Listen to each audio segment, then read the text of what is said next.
So, good day po class. So, ngayon po, meron naman pa tayong bagong topic which is visitor management. So, this is very important po sa tourism and the hospitality industry kasi dito po natin matututunan kung paano natin minomonitor, paano natin kinokontrol, minamanage yung mga tourists or visitors po sa isang destination. So, sa madaling salita po, this lesson will focuses on how we control tourists to protect the destinations para hindi ma-overcrowd, hindi masira yung nature, tsaka para maging sustainable tourism. So, yung paborito kong example sa inyo, di ba yung Boracay, nagkaroon po siya ng closure noong 2018. Kasi nga, isa sa main reasons is hindi po nila na-control yung number of tourists. Kaya na-pollute po ang Boracay. And nag-cause po ito ng environmental damage. Kaya ngayon po, di ba, nagkakaroon po sila ng rehabilitation period. So, before tayo mag-start, these are the things na dapat nyong ma-achieve or learning outcomes, no, this lesson. So, hindi lang siya basta memorization. This is about understanding how tourism is managed in real life situation. So, after this lesson, you should be able to define visitor management, explain principle, identify visitor impacts, differentiate hard and soft techniques, understand carrying capacity, and practice responsible behavior.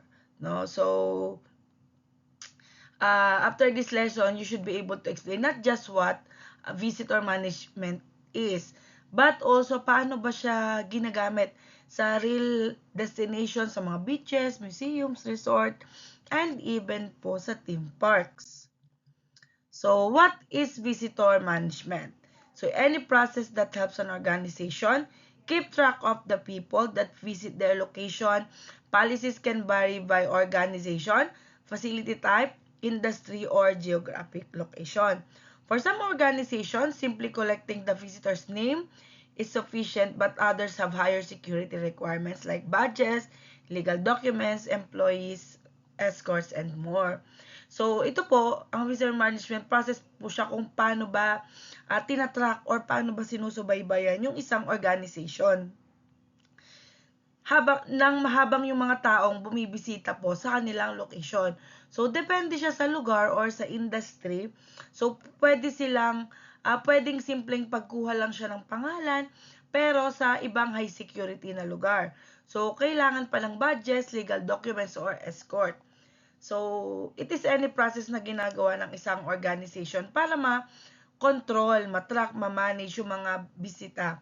So, ibig sabihin, hindi lang basta papasukin pala yung tourist sa destination. So, kailangan may sistema kung ilan yung allowed.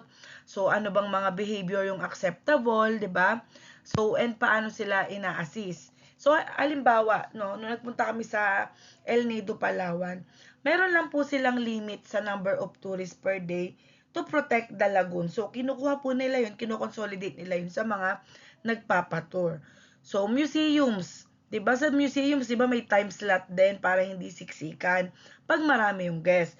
Pero pagka wala naman masyado for pag weekdays, alam ko wala naman. So, sa hotels, di ba, gumagamit po ng guest ng registration system, meron pong ID verification. So, ganoon din po sa theme parks, gaya po ng Enchanted Kingdom, di ba? Meron po silang control ticketing system para hindi po overcrowded sa loob. So, it ensures tourism is sustainable, no? Safe, tsaka maging enjoyable for everyone, sa tourists, tsaka sa mga locals. So, ano po, narito po yung mga mahalagang parts para mapanatili po natin yung control. So, key components of control. Types of visitors. Categorizing groups. Example, educational, recreational, professional to tailor services. So, halimbawa, di ba pag nagtutour, meron diyang educational tour, recreational tour, or professional para mabigay po yung tamang services sa kanila. Number, managing capacity and flow to prevent overcrowding. So, kinokontrol po yung dami ng tao para maiwasan yung sobrang siksikan o overcrowding. So, distribution, spreading visitors across different locations or time slots to reduce pressure on specific spots. So, kinokontrol po yung dami ng tao para maiwasan po yung sobrang siksikan or overcrowding. Distribution, kinakalat po yung mga bisita sa iba't ibang spots o oras para hindi mapuno yung isang particular na lugar. Behavior, implementing guidelines to ensure respect for site rules and environment. So, may mga rules or guidelines para minimake sure po nila na marerespeto po ng mga tao, ng mga turista yung site, tsaka po yung kalikasan. So, bakit kaya siya mahalaga, itong key components of control? Kasi ito po yung mga strategic tool para mabalance po yung pag-grow ng tourism and pag-aalaga po dun po sa spot, sa lugar. So, sinisiguro po na yung tourism is sustainable. Kailangan, di ba sabi ko sa inyo, laging sustainable, pang matagalan. Hindi lang tayo magpo-focus sa dami ng turista or sa income na makukuha natin. So, dapat napapangalagaan ng pangmatagalan. And syempre, maging enjoyable po para po sa lahat. So, importance of visitor management. So, dito natin po tatalakayin kung bakit ba natin kailangang i-manage yung mga turista. So, hindi lang kasi siya basta, sabi ko nga, pagpapadami ng tao. Dapat balanse siya. We should protect the environment. Kailangan natin protektahan yung kalikasan para hindi siya masira ng polusyon or sobrang paggamit, 'di ba? So, maintain tourist satisfaction. So, kapag sobrang gulo or siksikan, syempre, hindi na po mag-enjoy yung turista natin, di ba? So, we want them to have a high quality experience. So, preserve community life. So, mahalaga po na hindi mabulabog yung mga lokal na nakatira doon. Tourism should benefit them, not make their lives harder. So, example, ito nga, over-tourism in Boracay led to closure. No, dahil po sa over-tourism at kawalan po ng maayos na sewerage system, kinailangan po na isara po muna yung island, no, ng 6 months para po sa rehabilitation, 'di ba? So, sa tingin niyo ano pa yung pwedeng mangyari kung hahayaan lang natin yung mga turista gawin yung gusto nila nang walang control? So, syempre masisira, 'di ba? So, nakita niyo naman yung pinost ng bayan ng Maribeles, 'di ba? Yung landing, yung bago pa lang nilang dinevelop na cultural site or cultural spot, 'di ba? Ano agad may vandal. So, ganun po ang mga tao. Wag na tayong lumayo, dito na lang sa may yung dating sinahan, yung sa may tapat ng chapel or gilid ba yon ng hindi, yung chapel kasi pa ganun eh. So, sa tapat ng chapel, yung dating sinihan, yung tabi ng Oriental Dormitory. Di ba inayos yun, pininturahan? Anong ginawa ng mga tao? Kung ano-ano yung nilagay, may mga green na pintura, ganun-ganon. Nung naglalakad nga kami ni Director, sinabi niya, ba't ganun yung mga tao dito? Nakita nilang bagong pintura, babandalin. O di madodoble yung gastos. So, ganun po. Definition and concept naman po tayo. So, administrative actions, no?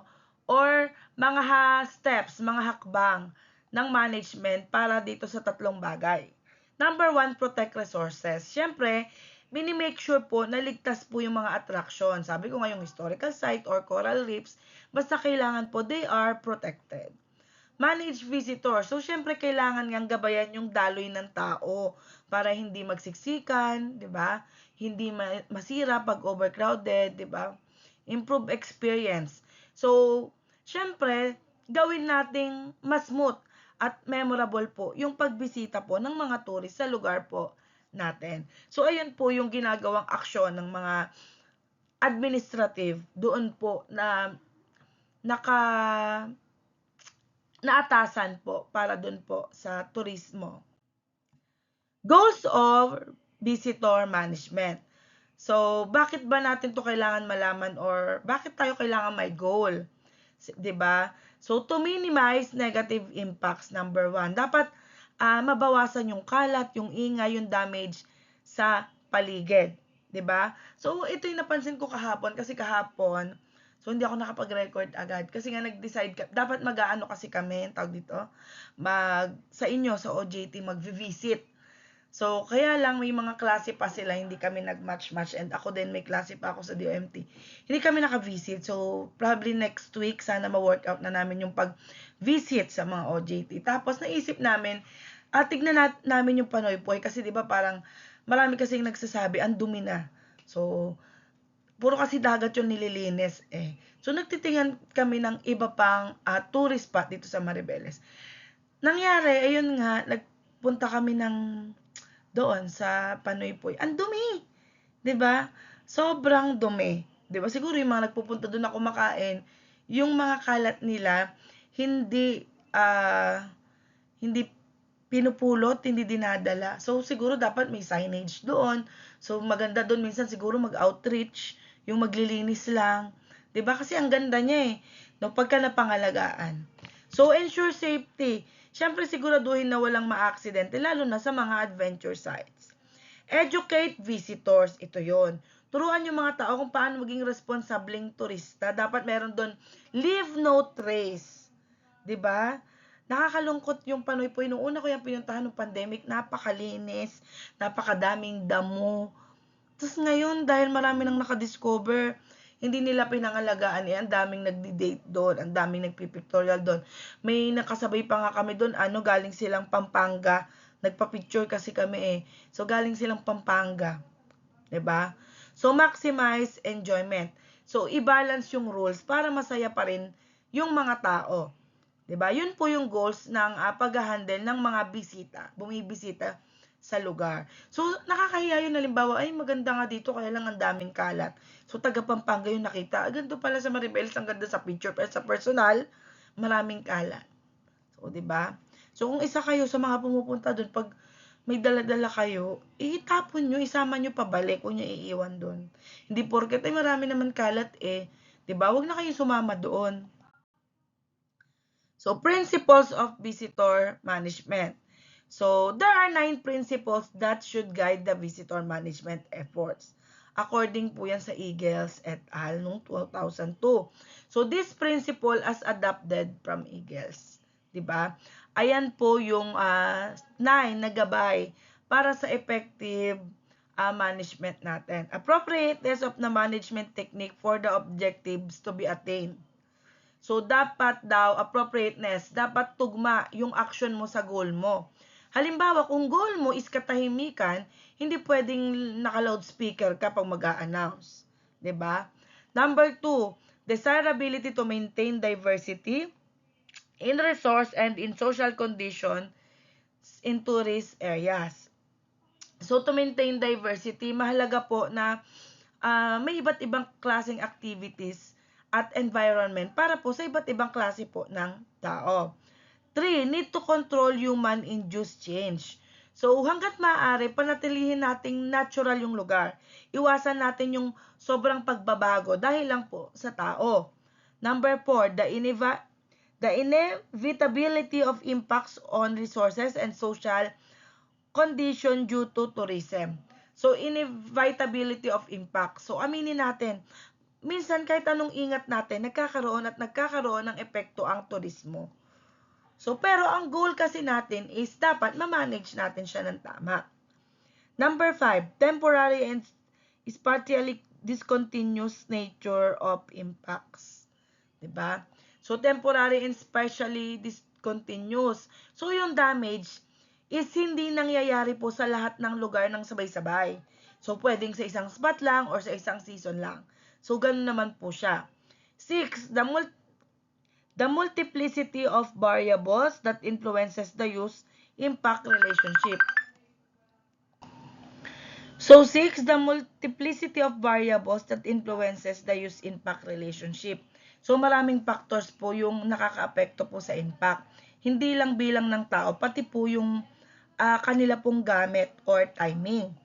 So, number 7, management problems are not always due to number of users. So, not always due to numbers. Minsan, dahil marami ang tao, kaya po nasisira yung site. Kundi, dahil sa maling behavior ng iilang tao, kahit konti lang, basta mali yung behavior nila, yun po yung minsan kinakasira po ng isang tourism site. 8, limiting use is only one of many management option. So, limiting use is only one option. Hindi laging bawal pumasok ang sagot. Pwede po yang i-redirect lang sa tao or gamit po tayo ng mas matibay po na walkways. So, 9. Need to separate technical decision from value judgment. So, dapat based po sa science at data yung desisyon. Hindi sa tingin ko ganito yan. Pakiramdam ko kasi. So, hindi. Dapat po may data po tayo. 'Di ba?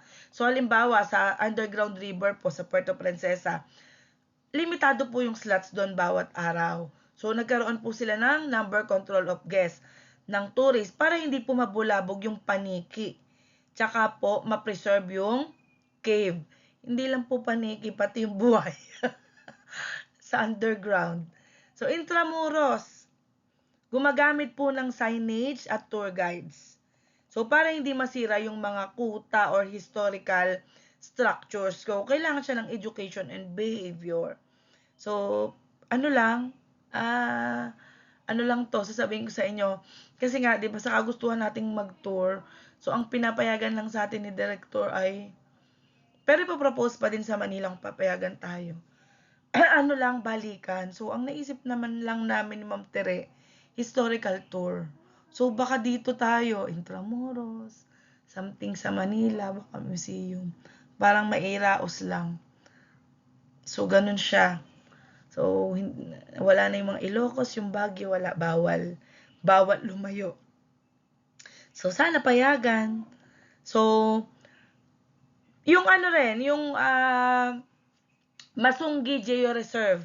So, mahigpit po yung trail rules doon. Kailangan po may guide. So, para protektahan po yung mga limestone formations. So, ayan po yung 9 principles. Ano naman po yung impacts of visitors? So, bago tayo magdetalye ng discussion, hatiin muna natin sa dalawang pinanggalingan po ng effect. Yung presence. Impacts caused simply by the number of tourists in the area. So, yan po yung epekto dahil lang nandun yung mga tao kahit wala silang ginagawang masama. Yung presence nila. Sunod, behavior. Impact caused by how tourists act or behave during their visit.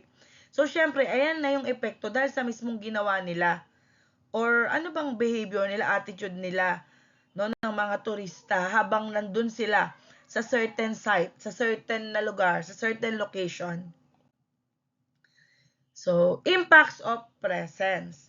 So, kahit mababait naman ang mga turista, kahit simbait nyo, so, ang sobrang dami nila is, syempre, nagdudulot po ng problema. So, number 1 po is crowding. So, sobrang siksikan. So, syempre, nagre-resulta po yun ng hindi magandang experience. So, noise. Loud sounds from tourist vehicles or activities that disturb the area. So, ako siguro to, loud voice. Yung ingay na dala ng maraming tao. So, nakaka-disturb po daw yan sa wildlife. Pati po sa local residents. Traffic. So, increased vehicles and transportation causing road congestion. So, minsan, nakakakos siya ng pagbigat na daloy po ng sasakyan sa maliliit po na kalsada sa probinsya. Resource shortage. So, ayun nga, nagkakaroon ng kakulangan sa tubig, sa kuryente o pagkain dahil nga po, nakikipagagawan po yung turista sa supply ng mga lokal. Example po sa Siargao, tsaka sa Boracay daw, tuwing peak season, minsan, kinakapos daw po ng supply ng tubig dahil po sa dami ng mga hotel, tsaka sa turista po na gumagamit. So, environmental impacts. Dito naman, yung epekto naman po sa infrastructure and sa environment. So, number 1, increased temperature. So, yung body heat ng maraming tao sa loob ng isang maliit na kwarto or ng kuweba or ng anuman, pwedeng magpataas po ng temperature. Di ba? Pag nasa ETG nga tayo, pagkainit-init di ba? Hindi lumalamig. So, damage to artifacts. Ang simpleng paghawak lang or paghinga, OA, hindi, ganun daw kasi yun. Malapit po sa mga lumang painting or sa mga statues, ano daw siya, pwede siyang mag-cause ng pagkasira. So, now, ayan nga ako dun sinabi, bawal huminga, mga ganon yung, kaya parang may, lang, di ba, may range lang. So, ganon. Pollution. Air pollution mula sa mga sasakyan. Siyempre, hindi lang air, pati water, sa dumi ng tao or sa chemical, 'di ba? Yung iba, 'di ba may mga beach na bawal po ang sunblock. Sa ano po, sa Sorsogon, di man kami natuloy dahil bumagyo. Meron po doon nakalagay, bawal po gumamit ng sunblock pag ikaw po ay magsiswimming sa Sorsogon. So, di na ako nag-sunblock noon, pero ayun nga, di naman kami nakapag-swimming dahil may bagyo. Social impacts, ito naman yung epekto sa relasyon ng mga turista sa mga taong nakatira sa lugar. So, number 1, insecurity. Siyempre, yung pagtaas ng crime or pakiramdam ng mga lokal, hindi na sila safe sa sarili nilang bayan dahil sa dami po ng mga turista, ng mga dayuhan. Siyempre, hindi nila kilala yon, 'di ba? Cultural disruption, ayan po yung nagbabago po yung tradisyon nila or nakasanayan nilang buhay nung mga local residents doon kasi nga para lang mag-adapt po sa gusto ng mga turista. So nagkakaroon po ng pagbabago.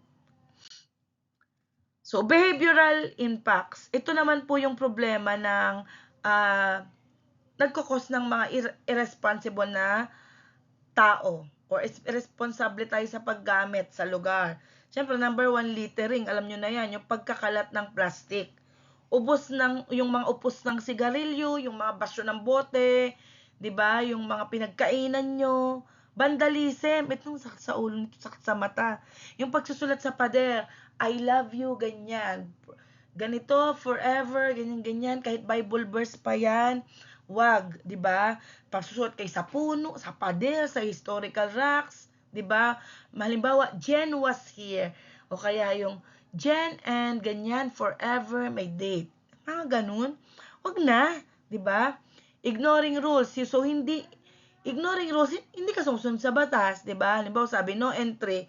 Ay, no entry, pasok tayo. No feeding of animals, pinakain yung pusa. Yung mga ganyan, 'di ba? Halimbawa, may mga turista sabi, wag tatapakan yung coral reefs, tinapakan para lang magpa-picture. Siyempre, mamamatay yung mga corals, 'di ba? Ang tagal niyan bago lumaki. Ang tagal ng process. So, 'di ba, yung simpleng kapasawayan mo na ganun. So, ayun, nakakalungkot sana yung Puerto Princesa makaahon kasi patay na yung mga corals. Nung pumunta ako doon, colorful. Pagpunta ko, puro itim na. So, dahil nga sa maling paggamit. Nung una kasi hindi talaga nila nakokontrol yung mga bangka, yung mga turista. So, na-pollute na. So, visitor management techniques. So, meron siyang dalawa, hard techniques tsaka soft techniques, 'di ba? So, yung hard techniques sa pilitan, yung soft techniques educated. So, hard techniques, ito yung mga strict na paraan kung saan wala na pong choice yung turista kundi sumunod.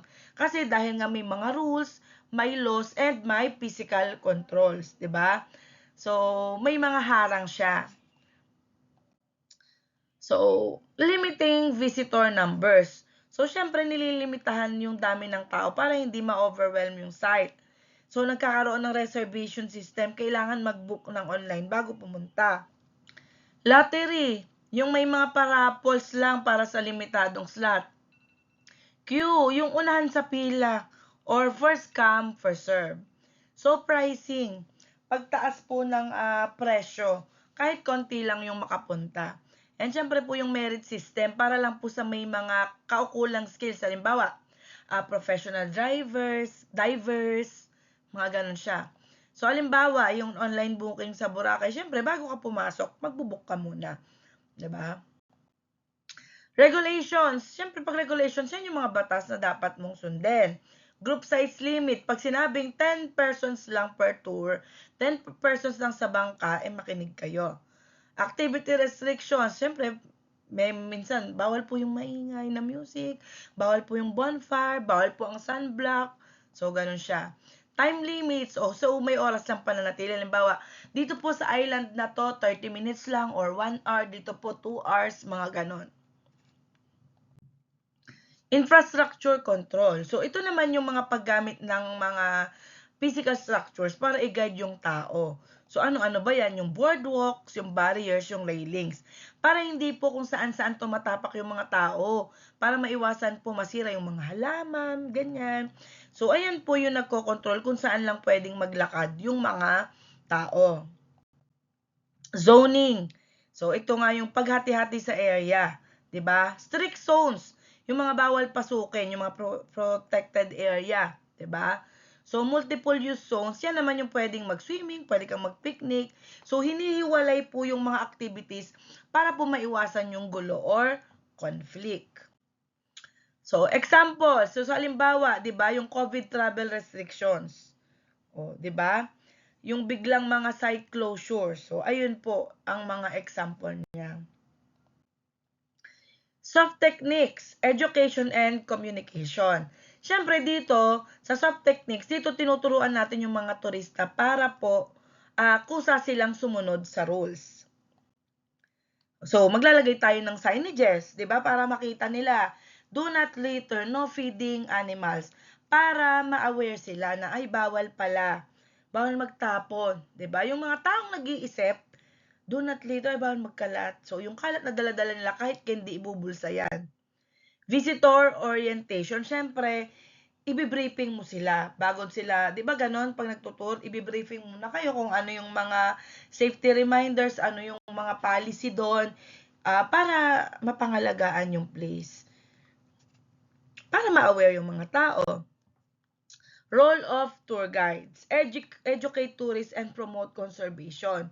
So, dito natin bibigyan ng diin yung mga tour guides. Hindi lang mga taga-turo yan ng daan. Sila po yung mga ambassador ng destination. Dati akong tour guide din sa Las Casas.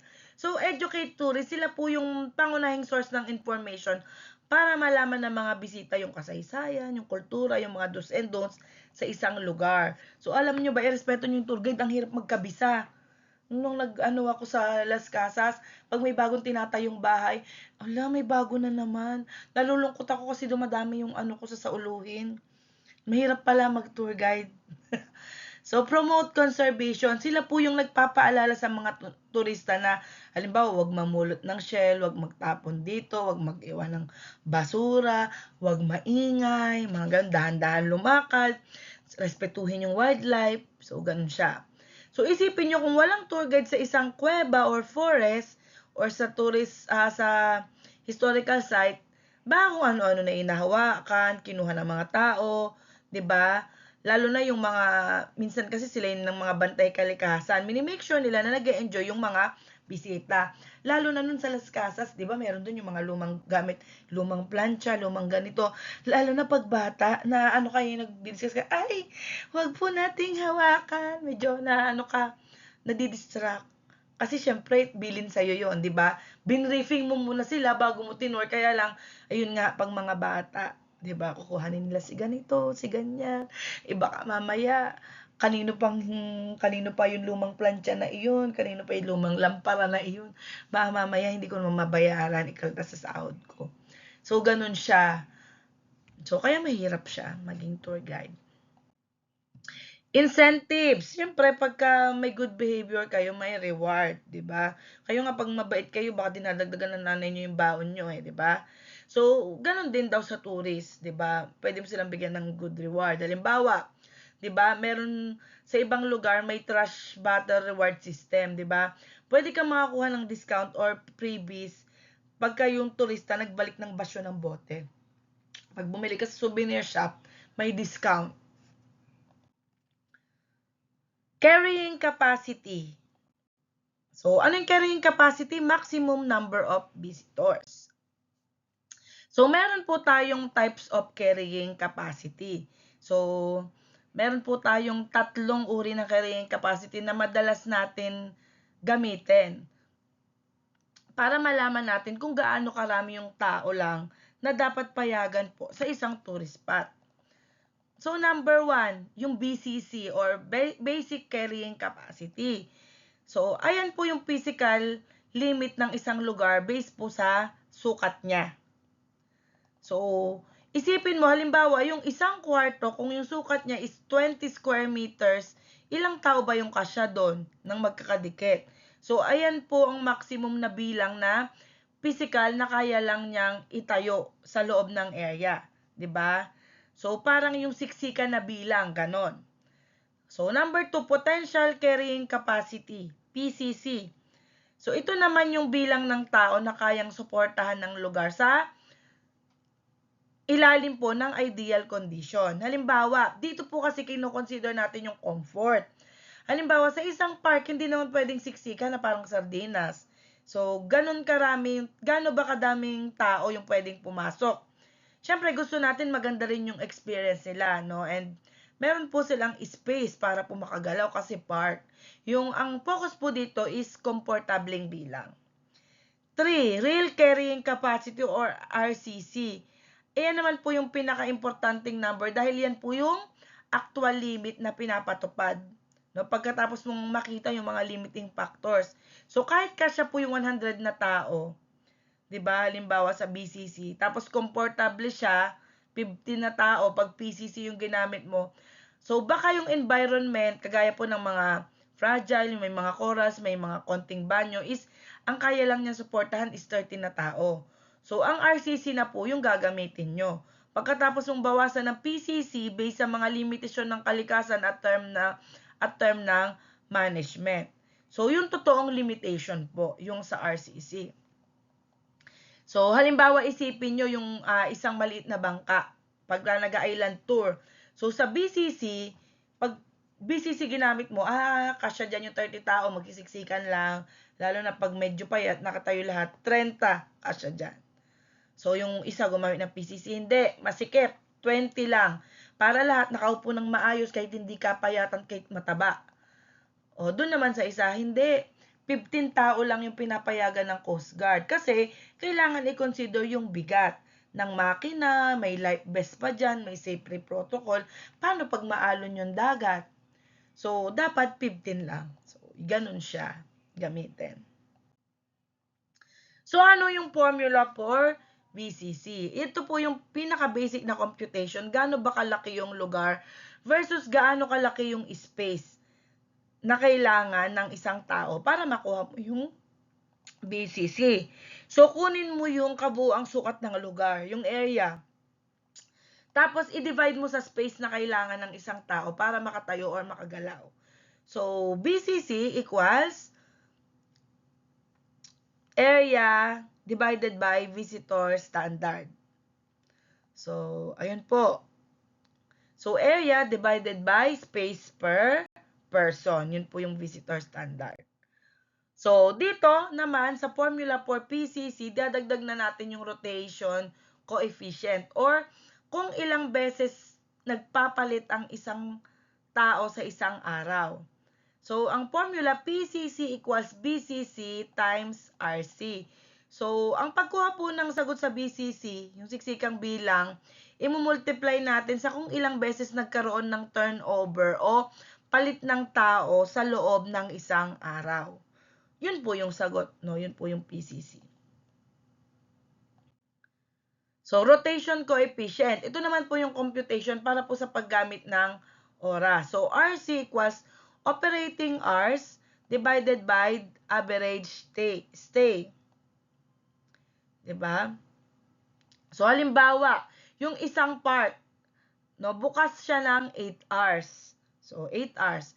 Kung ang average ng isang turista ay 2 hours, ang RC mo ay 4. Ibig sabihin, nagpalit yung tao ng 4 na beses sa loob ng isang araw. So, RCC concept. So, ito yung real talk na capacity. So, ito po yung BCC na binawasan ng mga sagabal, no, or correcting factors. So, na-adjust siya by weather. So, may mga araw kasi na maulan, kaya dapat mas konti yung tao. Siyempre, time. Kasi limitado lang yung oras. Halimbawa, bawal pumasok kapag madilim na. Condition. Siyempre, may mga part ba ng trail na madulas or kailangan ng isarado?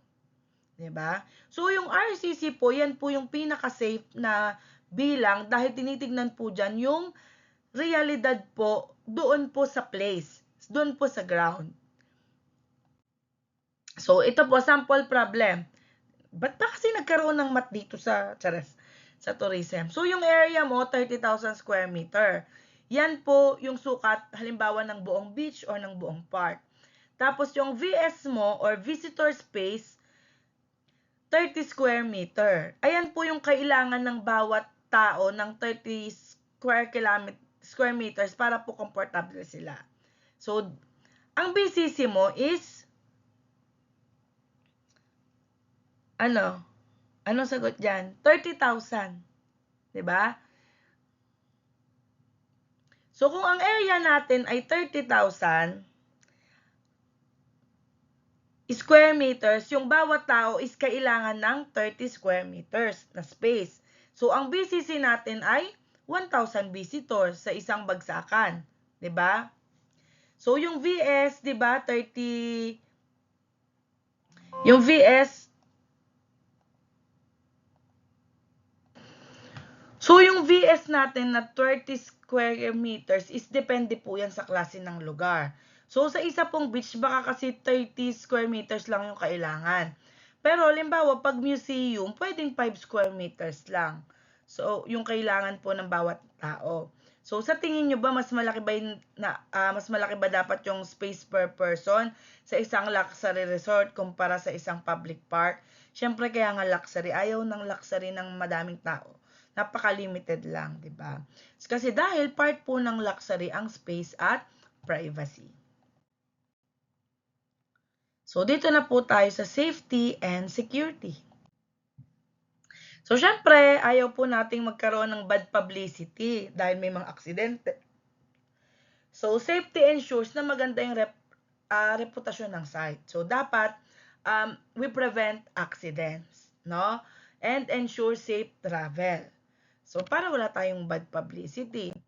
So, safety measures. So, warning signs. Dapat mayroong warning signs. Yung mga slippery when wet, deep water. So, may ganon. So, proper equipment. Siyempre, dapat may life vest ka sa bangka or may helmet ka, ganyan. Sa hiking. So, ano yung mga dapat mong equipment na dala-dala? Ano yung dapat mong shoes? Mga ganon. Trained staff. Siyempre, dapat marunong ng first aid or CPR po yung mga staff para po pagka-emergency. 'Di ba? Halimbawa, sa mga caving tours, kagaya po sa Sagada, hindi ka po pwedeng pumasok doon ng walang guide tsaka tamang gear dahil delikado daw po at madulas yung bato. Sinearch ko po yan kasi po dati nung mga broken ako gusto pumunta ng Sagada. So, syempre, sinesearch ko. So, kasi magsagada mag-isa nun. Pero, awa ng Diyos, hanggang hindi ako nakapagsagada. Security measures. So, syempre, ito naman yung protection natin laban sa krimen or gulo. Syempre, yung guard, yung CCTV, tsaka yung pag-check ng ID. So, yung guard tsaka CCTV para mabantayan yung mga gamit, yung mga turista, at tsaka maiwasan yung nakawan. So, kaya may CCTV dyan, para hindi man nakita ng gwardiya, nakalusot man sa gwardiya, may CCTV naman, di ba? So, ID check, syempre para malaman natin sino ba yung pumapasok sa area. Lalo na sa mga hotel or private resorts. So, kailangan ma-check po yung identity. Baka mamaya killer pala yan, di ba? Wanted pala yan. Responsible tourist behavior. So, hindi lang management yung may trabaho. Yung mga turista, dapat tayo, marunong din po tayo makisama. Number 1, respect culture. Huwag po tayo magsuot ng masyadong maikling damit kung bibisita po tayo sa mga simbahan or mga temples. Pagpupunta po kayo ng abroad, pag may mga temples, wag. 'Di ba? So, follow rules. Pag sinabing no swimming, sumunod po tayo para sa ikakabuti. So, naalala ko dati kaya hindi ako nakapag-Boracay nung college. Meron kasi dapat kami pag 4th year na, ay 3rd year, parang cruise ship training, parang training siya sa barko, tapos, ang Boracay, ganon. Bohol, Boracay. Basta ganon siya. Kaya lang hindi natuloy kasi yung student sa JRU, sinabi na po, actually nag-ask yung student na, pwede po bang mag-dive dito? So, sabi po nila, ay sir, wag po, bawal po. Meron lang po tayong place or location na pwede po doong tumalon mag-swimming. Pero dito po hindi kasi masyado pong malalim. Anong ginawa niya? Nagmaina, magaling daw siyang lumangoy. Ayun, namatay. So, kaya nag-stop po muna yung ferry training namin noon. So, kailangan marunong kayong sumunod sa batas. And syempre, protect environment. Diba? Pag narespeto nyo yung culture, sumunod kayo sa batas, malamang mapoprotect nyo rin environment. 'Di ba? Pag sinabing keep off the grass, so yung tatapakan, 'di ba? Huwag kayong magkukuha ng mga bula-bulaklak diyan, huwag kayong magtatapon. So ganon. So examples, no, ng ethics. So do not litter. Siyempre, huwag kang magkakalat, 'di ba? Kahit saan huwag kang magkakalat. Yung iba minsan nasa sigsag kami, meron kaming sa harap na bus, tapos itong nasa bus, tatapon yung pinagkainan sa sigsag, 'di ba? So ask permission before photos sa mga lugar, 'di ba? Huwag basta magpipicture ng mga lokal or katutubo ng walang paalam, 'di ba? Respeto po kasi yun sa privacy nila. Avoid illegal products. Huwag daw po tayo bumili ng mga souvenirs gawa sa endangered species. Halimbawa, ivory or rare shells. 'Di ba?